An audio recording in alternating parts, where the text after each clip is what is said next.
Everything about being a trans person is the most autonomous version of yourself. It's to be holistically yourself, which is something I really respect. And the only thing I ask artists everywhere is to choose themselves in the same way a trans person chooses to present who they are. Because everyone else is going to look at you like you're the freak until one day they look at you and they say, that could have been me. What does it mean to make it as an artist? Talent, who you know, what you know, money, what determines success for an artist? I'm Khalif, a creative business strategist, and I'm working with artists in New York to make their dreams into reality. This is Making It. What does it mean to make it as an artist? I'm Khalif Adegeye, and today I'm exploring that with a variety of different artists in New York City, and today we have Privilege. Privilege is an amazing photographer, videographer, sculpturer, multi-hyphenate. And I feel like her journey mirrors the journey of a lot of artists that I've met before and artists that I will meet in the future. So today I wanted to introduce my friend Privilege. Hello, I'm so happy to be here. Thank you for asking me to be on this. Yeah, of course. I feel like the most common question I feel like people have for artists is, how did we get here? And I feel like your journey, from what I understand, is incredible, very insightful, a lot of twists and turns. It's a full movie, even though you're not quite a director just yet, but give it a little bit. But how about you tell me about your kind of journey to be an artist? My journey, I think, has kind of been long and evolving, and it continues to grow, especially as I grow. And so I think that being a creative for me has looked like being able to say yes to the most random parts of my life and just follow the joy, follow the fun. Yeah. And for context, can you tell a little bit about what you do? Yeah, so my primary practice is as a commercial and portrait photographer, primarily through the lens of glamour, showgirl, and drag.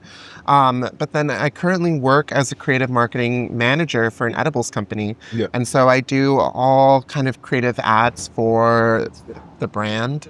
I collaborate with a team of other creatives and lead the direction of socials for the brand. And then on the outside, I'm such a multi-hyphenate. I do so many things. And quite literally, when I mean follow the fun, I mean just keep following your heart. Right. Because so many times as an artist, we try to pigeonhole ourselves. Yeah. And the greatest thing that I've allowed myself to do is just keep exploring different avenues of creativity. So I do drag. I do like darkroom printing. I do sculpture. And all of these things kind of feed one another, which is the most exciting part for me. Yeah. Got you. And how did you get into it to begin with? Because obviously no one starts as a multi-hyphenate, but it's just something that kind of happens. Yeah. It's like, I know for myself, I started with modeling, and then I took on like painting, then I took on sculpting. Now I'm taking on like videography. I have no idea whatever the hell this is. Podcasting. I feel like podcasting isn't like an art form. It's like, but you know, anything is art if you talk about it like it's art. Yeah. If you're pretentious enough, anything could be art. It's not even a pretension. It's literally just a decision and a choice. I think some people go to a gallery and they're like, why are we looking at these like crayon scratches on paper and talking about it like it's art? Right. And I'm like, well, the real art is the conversation. I mean, so much happened in the community when we saw someone tape a banana to a wall. And then people were like, well, fuck, if this is art, then I can do it too. Right. And that's the real conversation around art, is that anybody can do it. Right. And the sooner you break that glass mirror, that glass wall, and see that you can do it too, the more likely you can just become a multi-hyphenate. So it's a declaration and less of like you can do something, more like you choose to do it anyway. Right. It's not, you don't really have to study to become an artist. It's just you make the decision one day. Yeah, it's a lifestyle. Yeah. It's a practice. Yeah. It's not one thing.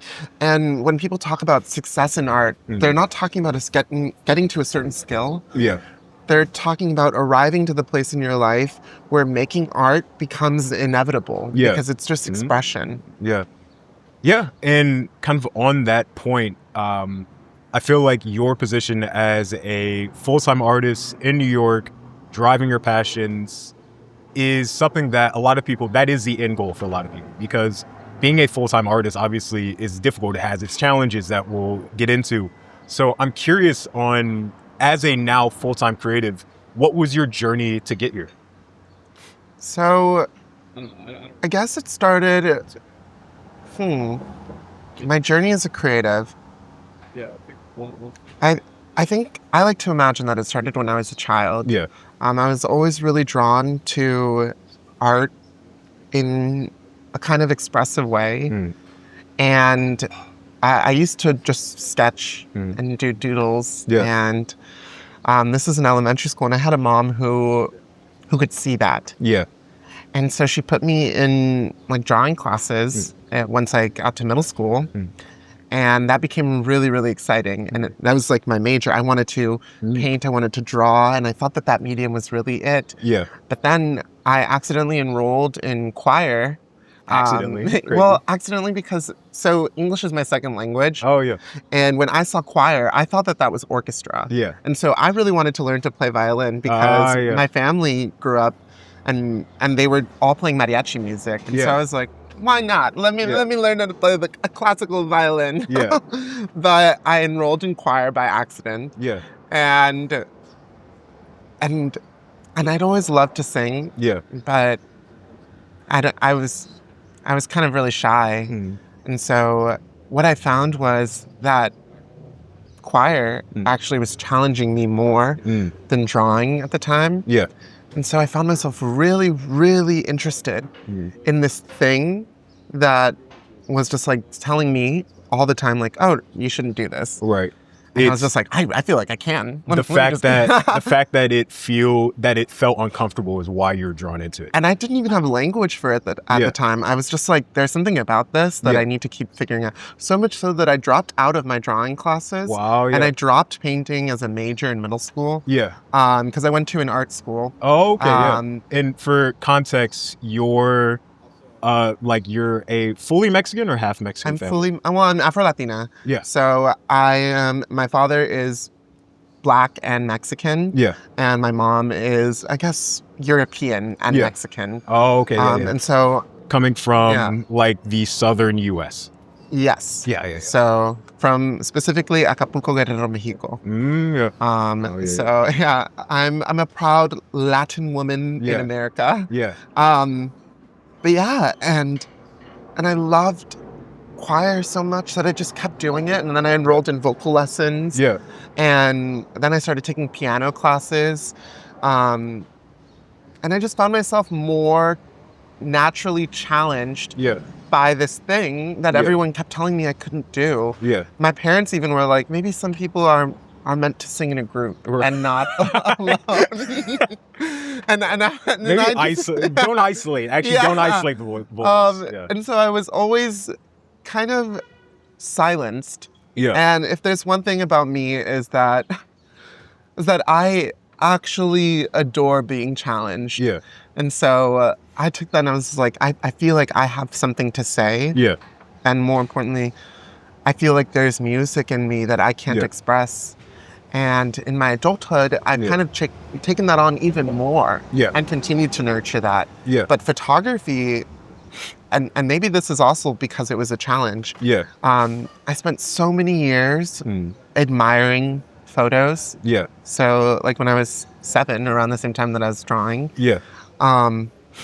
Photography felt like this really, really strange thing. I was like, how are people doing this? And I would collect the National Geographic like magazines and when my uncle found out that I loved it, and I say uncle very loosely, if you're a person of color, and just like uncle is just a the guy, person. It was my dad's best friend. Exactly, practically the same thing. Yeah, he grew up, or I grew up with him, and he noticed that I loved like photography, and so he started collecting like camera magazines for me.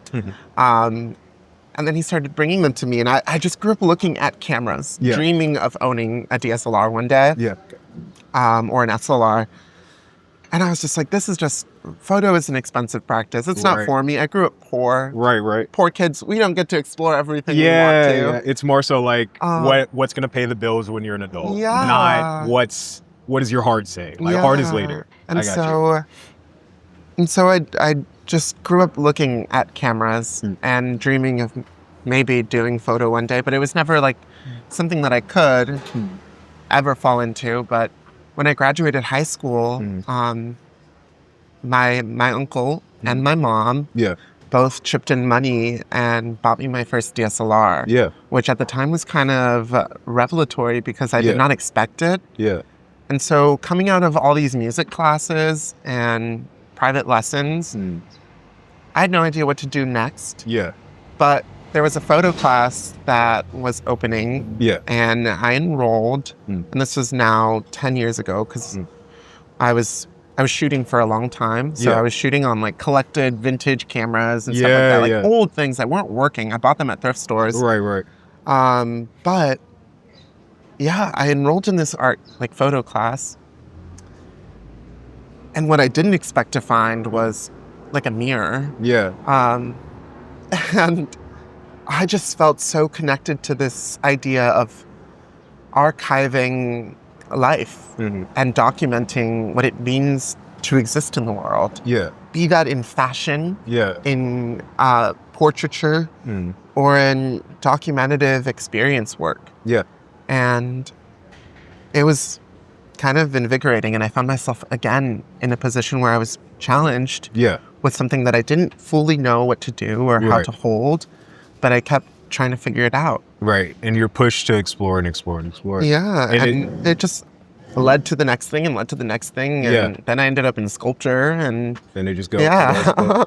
From your, it's interesting to hear your story where you started from, as a kid, you were into drawing, and then you felt challenged by music, so then you fell into music. And then as you grew up, you felt again challenged by photography, so then you came into photography. So it's a lot of, I feel like your journey is a lot of trial by fire, and like where you're challenged, where you're pushed is where you want to go next. Which is interesting. It's like, and it kind of plays into the fact that it's stupid because I think like creating art is very simple. It's very basal. It's like one of the most human, most basic things that we can do. And yet to be an artist in the current culture is countercultural. It's something that's rebellious. It's like, oh, you want to be a singer, you want to be a painter, like, oh, you don't do that, you have to go into finance or whatever. But to you, it feels like the act of creating art in and of itself is an act of rebellion. Do you kind of feel that? I most definitely agree. There is a rebellion to be an artist, because to be an artist is to choose some kind of visibility of failure. Because you don't start off as a great artist. You start off as someone experiencing curiosity over something. But art is not birthed from just rebellion. It is birthed at the intersection of rebellion and support. So I felt challenged by music. But I was also held deeply by all these instructors who guided me. And I couldn't have become a musician without them. Same with photo. I had all these major obstacles about how to capture something and how to even financially support this career. But I had so much support around me. I like won my first major DSLR in a competition for Canon. This is after college. After college, gotcha. Well, actually, at the end of my 2-year degree. Oh, okay. But it was it was so exciting. So while I have been challenged, I've also been so supported in the journey. And that's the only way that art can exist, I believe. I think that you need to have equal parts challenge and support. No, I feel that. And it's like, actually, you mentioned it explicitly. This is going to be my next question. Of in that kind of pursuit, in that challenge, one of the big kind of barriers that artists face is the financial of obviously doing something that you love is like, it takes a lot of courage to be an artist in the first place, to put yourself out there, to your point. And then on top of that, it's the fact that like, hey, you're probably going to be broke. And like, I feel like that's the hard barrier that a lot of people are like, shit, well, I can't afford to do this. I can't afford to chase my dreams. I can't afford to try this new thing. And while I think it's a complex combination, I think part of that is mental barriers of like you're giving excuses to say no. At the same time, that is real. Like it's at the end of the day, we got to pay bills, we got to eat, like we got to like have somewhere to live, et cetera, et cetera. So I want to dig in, as a full-time creative yourself, what are the pros and what are the cons of that lifestyle? Well, the pros are that you exist so naturally Yeah. and organically and, Yeah. and freely. And the cons are that sometimes I have to skip a meal at the end of the day because I want to buy a really fun toy. Yeah. But the thing about that is that people will see you at the end Yeah. and they'll be like, wow, she's She's lucky. living her life. Yeah. She's Yeah. so Yeah. lucky that all of this just worked out and she could do all this. But they don't see the struggle. Right. You know, the crazy thing about social media is that it convinces us to believe that the human condition is to exist happy and luxury joyful and everything's and perfect. luxuriously. Yeah. But nobody sees the climb. Nobody sees the struggle. Nobody sees the meals you skipped to be able to afford that toy. Yeah. Nobody sees the way you were late to pay that credit card bill. Right. A couple of months after you bought that toy. Nobody sees the debt you're handed. And so all of a sudden, people just have this illusion that you are kind of lucky. Yeah. But nobody sees the labor. Right. It's a combination of luck and labor. It's a combination of courage to have labor at some point. So I have a lot of friends who get on Drag Race. Yeah. So many of them pull out loans in the beginning. Oh, yeah. And people talk about it like it's this outrageous thing to pull a loan out for a television show. Yeah. But what they don't see is that this is an investment into the highest version of themselves that gets to compete on a national level. Yeah. And I would do the same with anything. Yeah. If I'm going to make something, I have to believe that it is already valuable. Right. You got to put everything into it. And I have to believe that in the future, I can pay that off. Right. Like when I moved to New York, I had no clue what I was doing. I had just graduated college.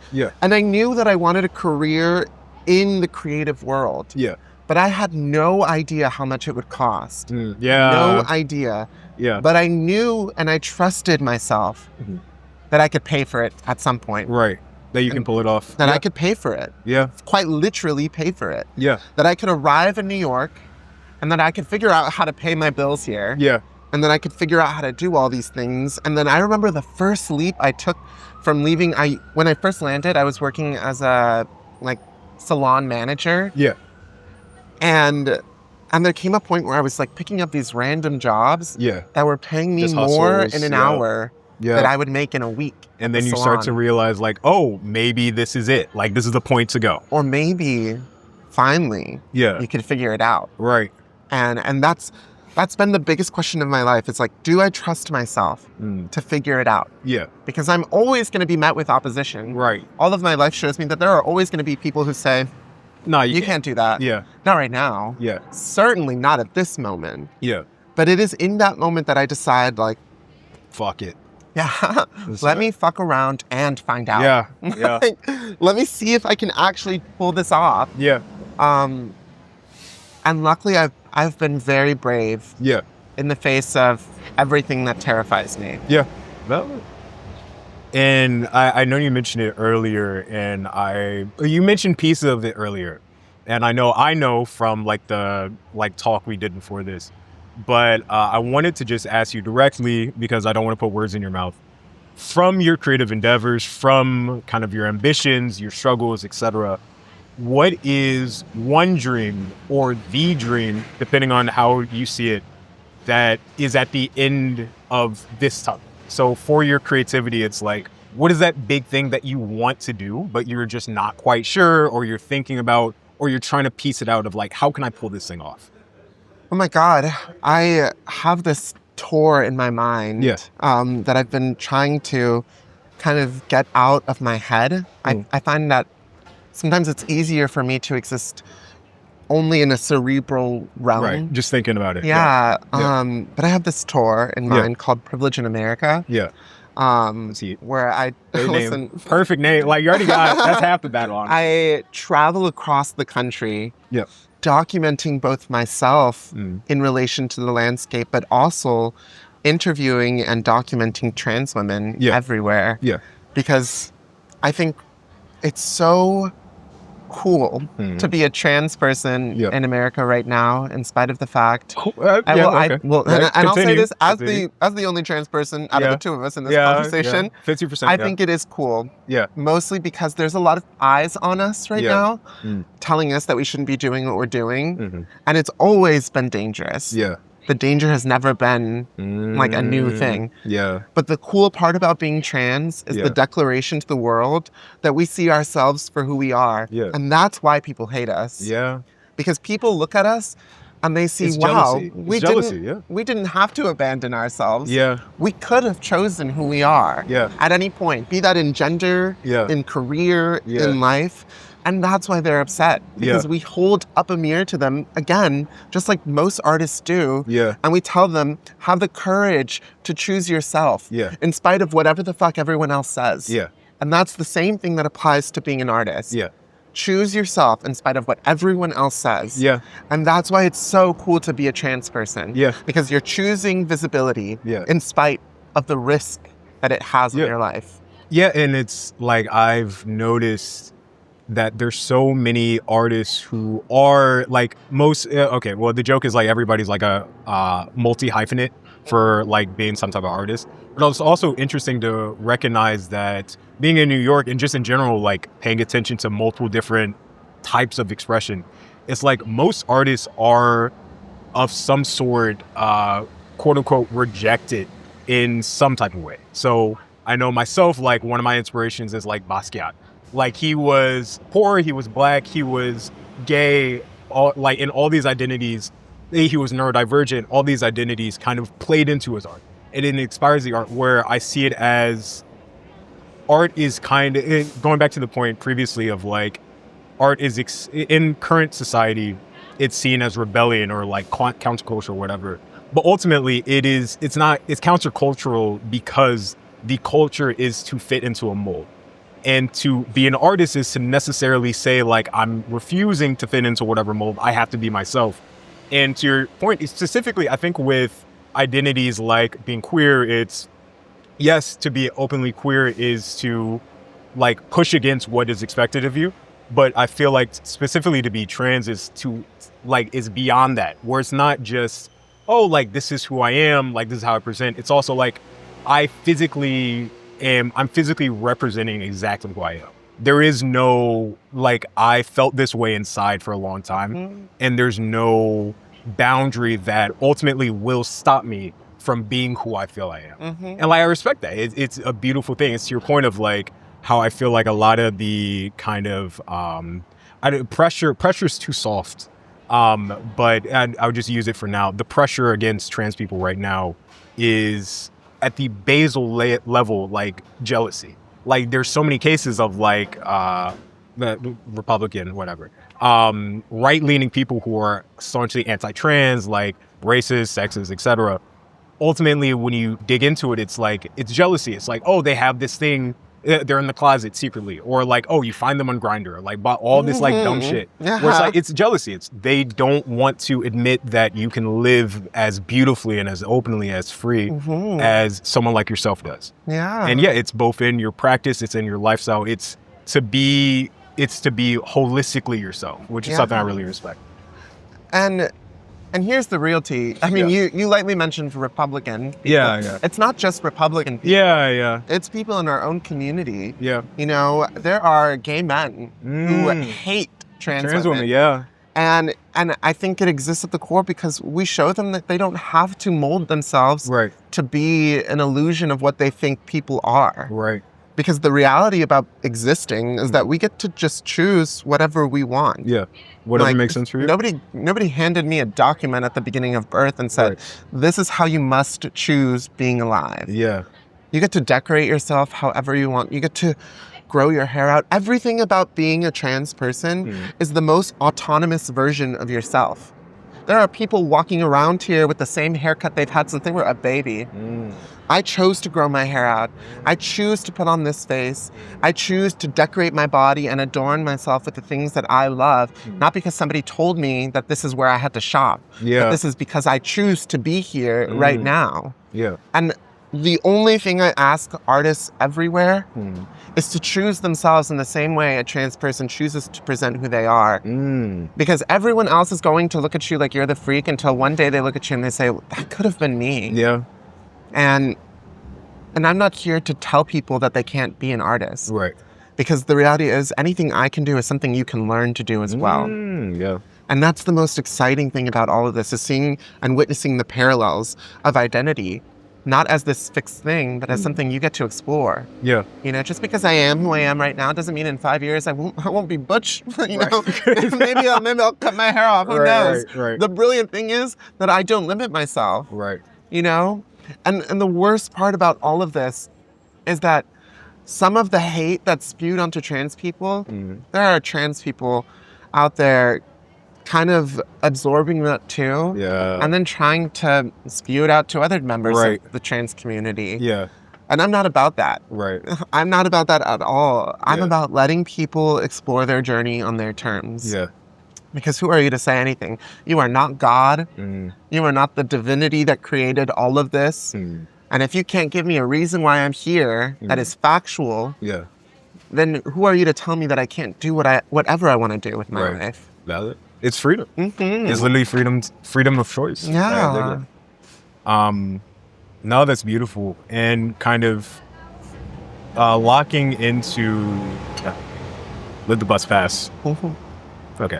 Kind of locking into what you mentioned of your dream of essentially documenting your personal journey as well as the journey of other trans women you meet around the country. Like, is this still a twinkle in the eye? Is this something that you're actively planning? Is it something that you want to do this year, next year, eventually? Kind of how do you feel around that? I think I'm at the point where I just need to begin. Even if it's self-funded, I've thought about this way too long now. Yeah. That now I'm just kind of like a caged bird, ready to get out and soar. Yeah. I'm like, I just have to begin. Yeah. And let that be choosing a state. Yeah. Because I've been around the country and I've already documented trans women where they are, but now I want to do it with intention. Yeah. Now I want to choose where and what I shoot. Yeah. So now it's just about breaking that mold, and that's where I am right now. It's like, how do I begin? So yeah, and I want to really dig into that because I feel like it's a fascinating. It's an extension of who you are as a person. It's an extension of your story up to this point of like both your personal journey, your artistic journey, kind of interweaving. And yeah, I think it's beautiful. I think one thing, and this is the second episode. We're still figuring out the format. But one thing that I really wanted to do with the show is to take that big dream that people are really good at. I feel like artists specifically are very good at feeling and kind of empowering and like knowing that it's something that's true to them, but then actually turning that into reality, to your point, is difficult. It's challenging. It's weird. It doesn't always go out the right way. And one thing that I hate to see is when people have the courage, they have the skill, they have the dream, but they just don't have the structure in order to get there. So I wanted to chat with you about what that structure could possibly look like in this conversation. So to start, I guess the immediate thing, like I have numbers and shit, whatever, like I'll pull that up in a minute. But just like right off the bat, I'm curious because your dream is to document trans women around the country. We're already in the country in New York now. So before you pick another state, why not start within New York State? Yeah, I think I've been kind of hitting a wall right now creatively. And so beginning has been the hard part. And the beginning just looks like bringing my camera out and documenting someone or me. And this dream has kind of felt for a while like something so perfect that I didn't want to mess up. And so I didn't really talk about it online, and I didn't really tell anyone about it. Yeah, like this. Yeah. By the way, I get it. And so that's where I think it begins. Yeah. Because I've already done all the research. Yeah. I've already looked across the country. I've built kind of like a tentative budget plan. Yeah. I've formatted so many different artist statements. I've gotten in touch with a lot of different sponsors to try to see how I could fund this into an actual project. Yeah. But now what I really want to do is just go out and begin it at any given point. Like, even if it means just starting right now in Brooklyn. Yeah. And so it's just like the courage to make it real. Yeah. And the courage to fail if I fail or mess up. That's where it's. And you know what I'm hearing? It sounds like the real fear, because you're not a coward. Like from your entire story, it's very obvious you're not afraid of most things that other people are terrified by. So that I applaud you for. And kind of within that, so I'm surprised to hear that you're scared about this. Yeah. And I think what I'm hearing from your story and from this specific moment is that it's because it's so personal that you're like, oh shit, I don't know how to start this. Because with drawing to photography to sculpture to videography now, it's like all these different pieces where you just kind of happen upon them. It's like, oh fuck it, let's try it. It's a part of that string. Yeah. Like with you, like I don't want to assume, but also the journey from being told that you're cis to realizing that you're trans is also something that kind of came from you, just came like naturally to you. Versus this journey of actively putting a plan together and say like, hey, I'm going to go across the country and do exactly this thing with exactly these people with this amount of money. That is a lot more intention. That's outside the wheelhouse of what you're used to. It's not natural. That's the problem. It's this specific dream. The feelings that you'll get from it are very you, but the process of actually achieving that is not you. It requires structure. It requires action. It requires a schedule. It requires, you can't just, it's not visiting friends all around the country. It's you're meeting people for this specific purpose. Yeah. That's different. That's different from what you've done before. It is. And I think that fear is kind of something I've picked up recently. So I've only been transitioning for about 4 years. And in these 4 years, I've been the most stunted of my entire life. And that's because fear is so paralyzing. Yep. So I think now the reality of visibility feels a lot heavier. And traveling feels scarier. And I think that's been the biggest thing holding me back is the fear of being witnessed. Somehow along the way, I guess I lost faith in myself to be able to problem solve. And I've been frozen in what feels like the strangest time capsule where I can see everything that I've done and seen how I've been courageous in so many different parts of my life already. But I'm struggling to find that again. And so now I'm just trying to develop the embers of what could be a beautiful fire. Well, actually, I would push back on that. Like within your journey up until this point. So within the 4 years that you say that you felt kind of stuck, can you see, at least from an outside perspective, that you've still been courageous? Yeah. Okay. I've still been courageous. Then I would say that from my understanding, your confusion now is that it's not that you have to be courageous in the same way that you've been before. You're not returning to anything. You're moving to something new.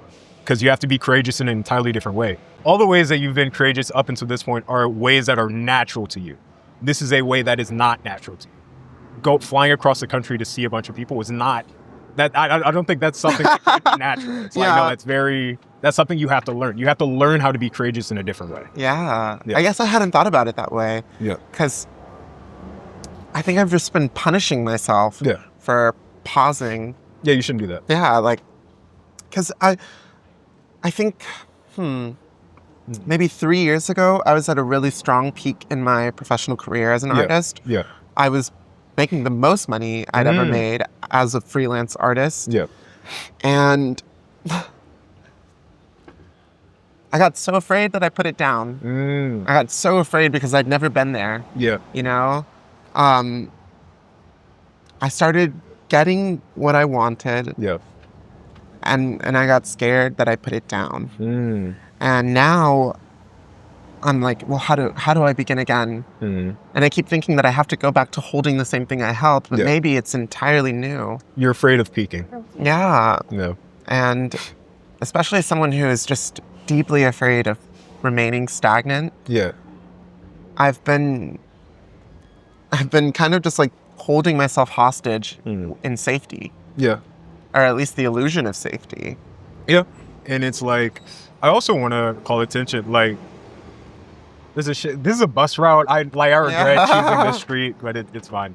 I think one piece that you mentioned is specifically within stagnation. It's like, you also have to recognize your career peak was 3 years ago. You started transitioning 4 years ago. So it's like, you were going through a lot of change all at the same time. And then like from there, you have to just get used to things. Like you're not a machine. You can't always just go. And it's like, just because life changes, it doesn't mean that you're settling, or it doesn't mean that you're coming off your peak. It means that you're living. Like, that's it. You're not a machine that just creates. You're also a person. Yeah. I guess I just haven't given myself the relief to know that you can just exist for a little bit. Yeah. Like, when you start gaining momentum, you don't want to stop. Yeah. And I had just gained so much traction in my career that I was like, holy fuck. And then I started transitioning. Yeah. And I threw everything I knew about myself out the window to try to rebuild a whole new life. Yeah. And that doesn't come without the consequence of losing the thing that you'd built. You have to give it up. Yeah. Yeah. Yeah. And I guess that's the shame I've been really carrying. Yeah. Is that I was like, wow, I decided to build a whole new life. Yeah. And I had to get used to it. Yeah. And now I'm finally, again, used to it, which I love. Yeah. Because this feels so natural. And now what you're feeling is the exact same point of like, well, now's the time to begin again. Because like, you've taken time to stabilize and get used to this life and understand what it even means to live as a woman. Like, that's like, regardless, like, I've never transitioned, spoiler, but it's like I can recognize, even if everybody around you supporting and loving, and it's like wonderful and it's the easiest transition possible, it's like, you were presenting as a man and now you're a woman. That's a lie, dog. Yeah. It's you, like, obviously everybody else has to get used to it, but also you have to get used to that. Yeah. And yeah, I mean, it'll be nice to say like, take 6 months off and then you're good. But like, no, it's a lot more reasonable to say like, yeah, my entire life changed. So it took 3 years to get here. And like, now you've taken that time and you're used to it and you have support, to your point, like you have support for creative projects, you have support for personal life, all of this. And now it's like, okay, well, I'm used to it now. And now you're feeling that itch of like, oh, I have to do something new. And again, it's a new transition. Wow. Yeah. Wow. Do you double as a therapist? I guess. Like I just forgotten that also takes labor. Yeah, it takes time. Like building identity and settling into yourself takes labor. Yeah. And the only reason I could do anything up until that point was because I had firmly grounded myself in who I thought I was. Yeah. And the brilliant thing about identity is that it is evolving. Yeah. And I guess I just had to get used to it because everything changes. Yeah. Oh my God.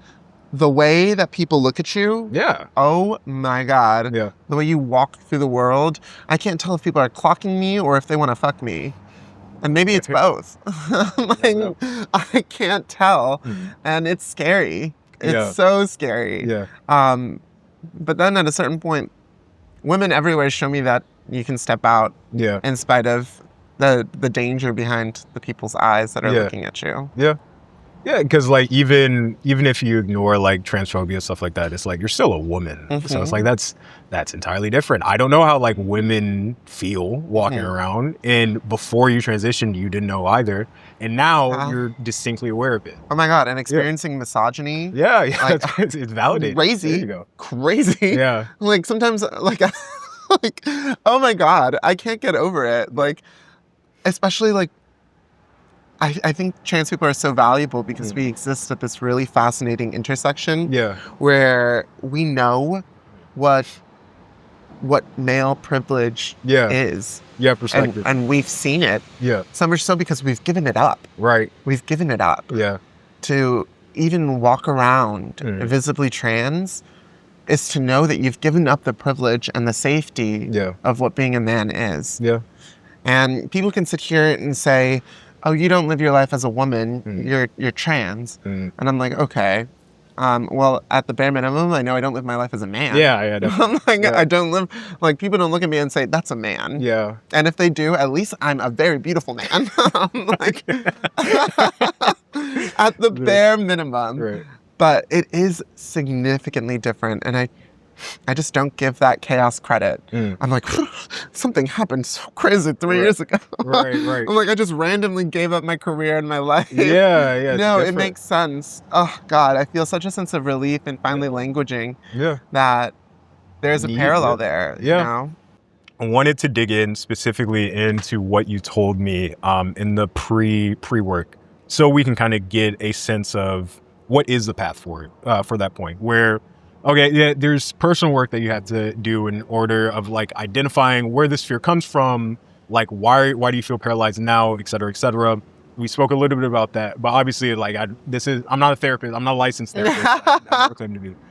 So I will let you take that personal journey. But through that, I think there is also the sense of like, well, how do we pull this thing off? And looking down at your numbers, like you're established, you're full-time.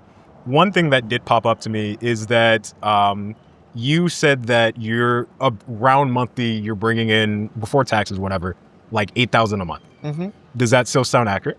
Yeah. And well, it depends on the month. Sometimes it's up to like 11, I think. Ooh. Okay, so variable. Got you. But bare minimum, at least 8. Solid. Okay, yeah, that's beautiful. Yeah, that's actually fantastic in New York.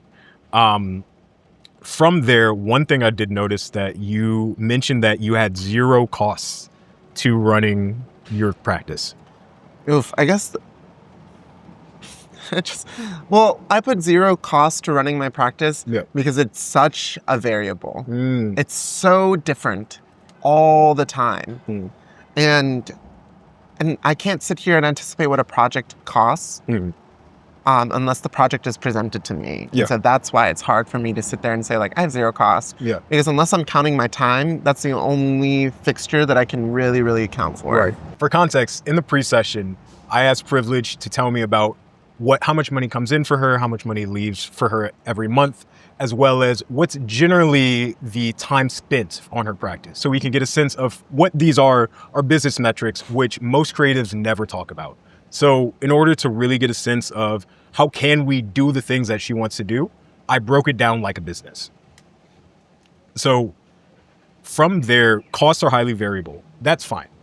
I'm more concerned with you should have some type of sense of like, okay, roughly, even if this month is really high, even if this month is really low, you should still have a measure of roughly how much are you losing doing this every month. And even if it's just pure time-based, then you should have a sense of, okay, well, how much time am I losing every month doing this? Yeah. If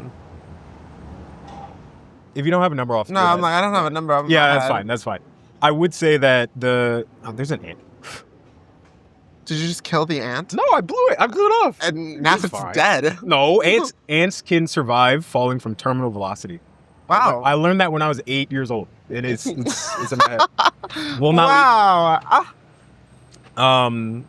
Yeah, that's what they teach you in B school. The one thing I would say, just walking out, definitely having a sense of where your costs are, of even if you're not entirely sure if it's the same month to month, you should still have a line item of this is how much time I'm allocating per project. Just write it down. You can write it down. You can take in your notes app, whatever, preferably in an Excel sheet, whatever, but just get it somewhere of this is how much time this is taking. And the reason why I would push you to do that is even if there's no other associated costs, a project that pays you $1,000 and takes you 5 hours is a lot different from a project that takes you 30 hours and still pays you like $1,500. While one has a higher dollar amount attached to it, the other one actually pays you more over time.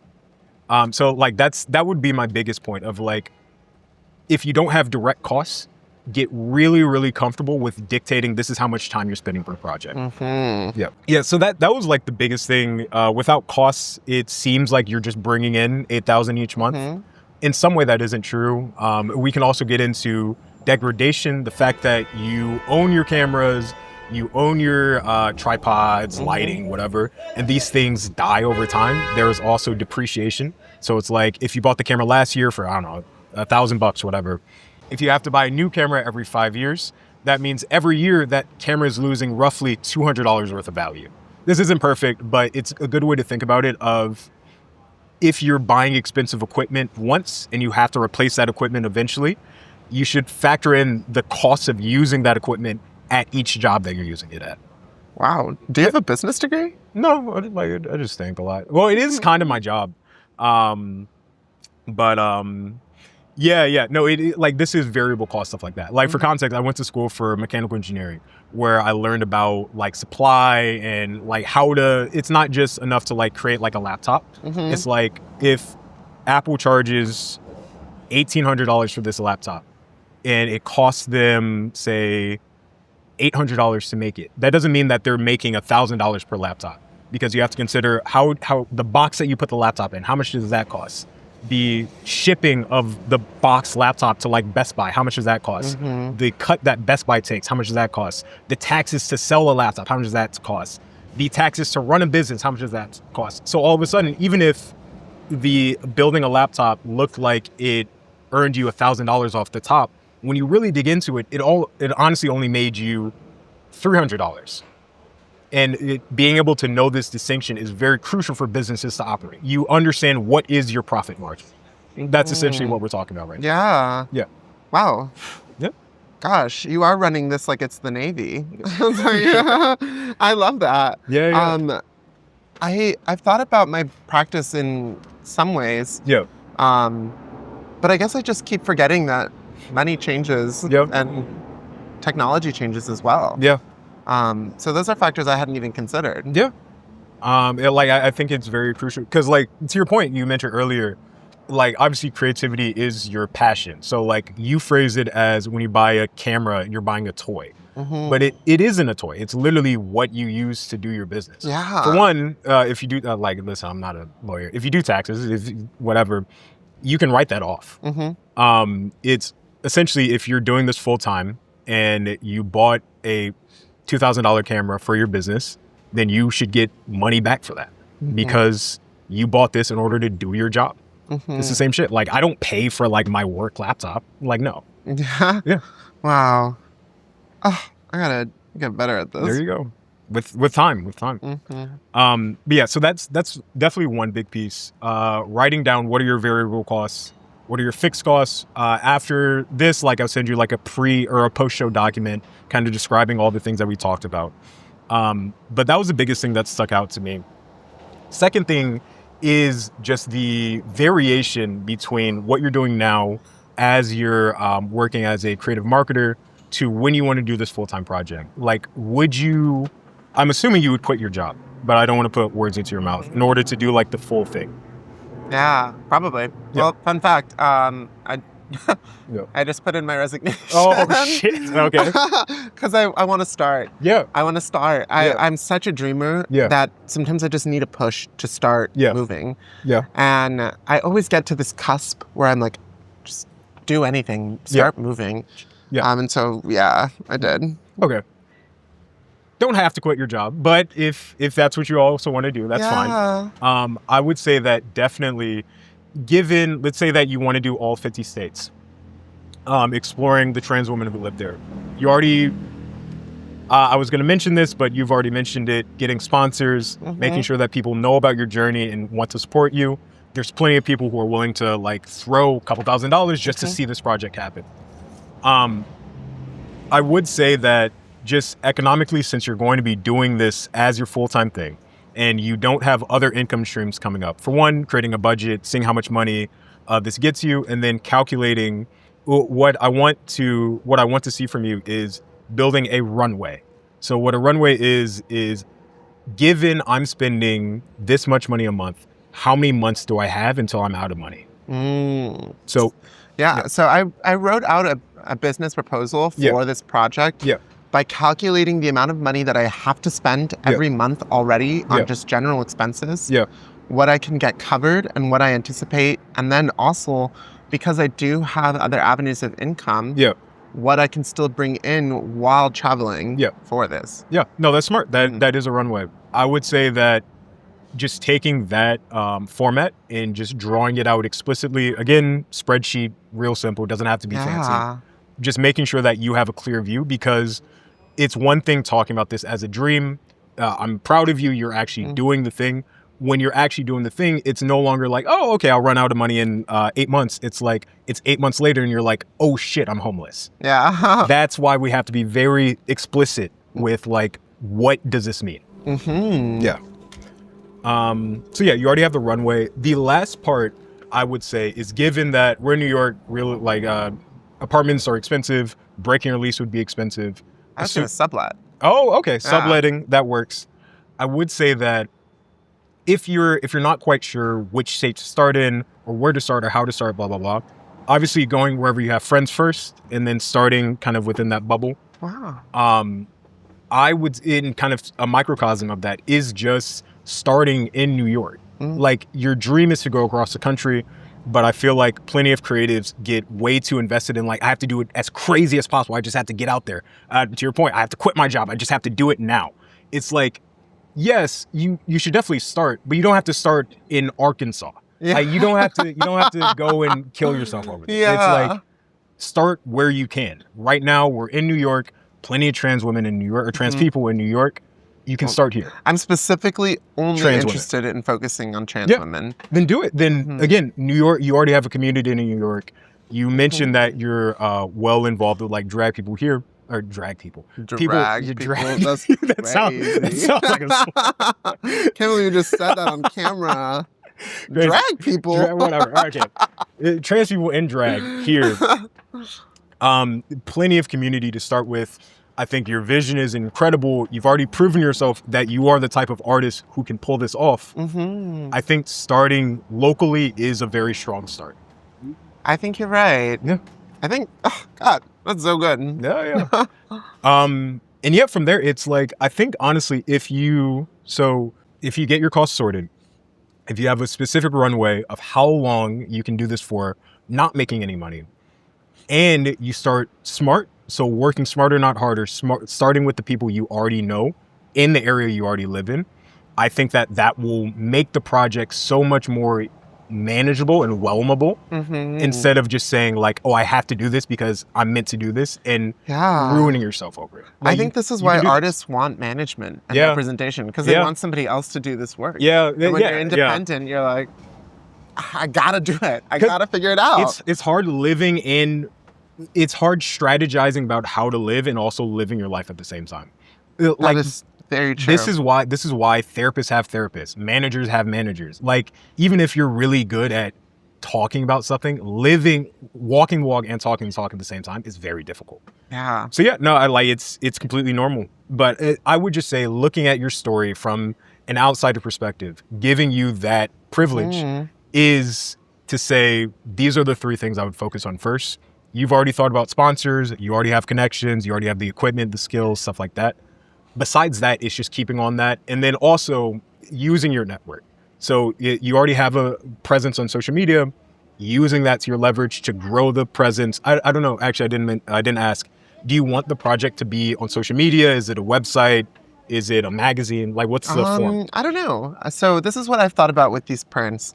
One, I want to shoot in conjunction, both digital and film. And I know I want to print some on silver gelatin, black and white. And I know I want some color as well. But I also want this to exist so digitally, and I want to make video entries as well. So I guess across multiple platforms. And I want it to be as present as possible. So from that point, I would say, from those factors that you mentioned, what of those takes the most amount of effort for you? In what way? So what do you like? Okay. For instance, I'm making a video. I fucking hate editing. Oh, editing. Yeah, okay. That's the most labor. Because Editing. the shooting, easy. Both film, like the printing is an afterthought. That comes at the end. Okay. But the editing is the hard part. Especially like sometimes you can get multiple shoots done and then all of a sudden you have a bunch of files that you have to sit through. Yep. And in terms of like distribution, that doesn't like making the actual videos or like posting, telling people about that, you don't have issues with that. Posting, I have no issues with. Making the video, are you talking about editing the video? Well, more so like distribution. Oh yeah, so posting, that's fine. None of that is pressure for me. Got you. It's just the actual editing of the labor. Then I will flip it. Which of what you mentioned, which part requires the most amount of editing? Video. Video, but also photos. Oh my gosh, those can take so long. Okay. So maybe they don't have to. Yeah. I would say from that, and final question, we're connecting from what do you want to do? What is the worst part? And then now we're going to see of the parts you don't love editing across them, which is like, okay. From the mediums that you mentioned, stepping forward from that, talking about what part is the most energy intensive for you. Now I want to figure out which of those mediums do you think would make you the most return. So you want to make videos, you want to take photos, you want to have digital, and of photos, you want to have digital and physical. Which of those do you think will get you sponsorships or digital? Absolutely. When I put my marketing hat on, and when I wear my project manager hat on the side, I'm like, the most return comes from the most visibility that comes from online, because then that generates the most attention, which then can become sponsorships. Right. Then I would say that is your main squeeze. Prioritize editing for digital video so you can get sponsorships, so you can afford to do this more. And then once you're comfortable in terms, like, again, we have the runway, we know how long this can last making zero money. Now we want to figure out how can we make more money so that runway extends and extends and extends. So I would say you want to do everything at the same time. That's fine, that's normal. But prioritize doing what's going to most likely get you a return. So prioritize what's going to get you the sponsors. You still love doing it. You don't love every part of it, but that's art. Prioritize that first, get stable with that first, and then come back to, okay, now I want to incorporate this style in. Now I want to incorporate this style in. And that can be on state 13 instead of doing all of them from state 1. Does that make sense? Yeah. Oof, I guess just taking the pressure and expanding it out so that it doesn't feel like it all exists in one bubble is what has to begin. Yeah. It's just writing it all down, getting it on paper, and just speaking about it, speaking it into existence. This is what speaking it into existence is. Yeah. And yeah, like that's really it. I think that your story is really fantastic because it's fun to talk with somebody who understands it from a creative point of view, understands exactly what they want to do, and kind of it already has skills in how they want to pull it off. The main struggle is just that infrastructure. Most artists struggle with this. Most people struggle with this. Like, I don't fault you at all. And yeah, I think that just putting this on paper, you're already intelligent. You're already thinking about the things that matter like this. So you're already thinking about sponsors. You're already thinking about runways. Putting names to that, making a formalized plan for it, and then just getting out and doing it. I think you're set. Let's fucking go. But yeah, thank you so much for having me on here to help me kind of like break some of these ideas down. Yeah. Because I'm such a dreamer, and I think that that's one of the biggest challenges for artists is we exist so cerebrally. And we don't know how to always translate that into something physical. Yeah, you're taking ideas and figuring out how to make them. Like that's it. Awesome, thank you. Thank you so much. Privilege. It's been a privilege. I really appreciate your time. The privilege was mine. Thank you. Thank you. Cool.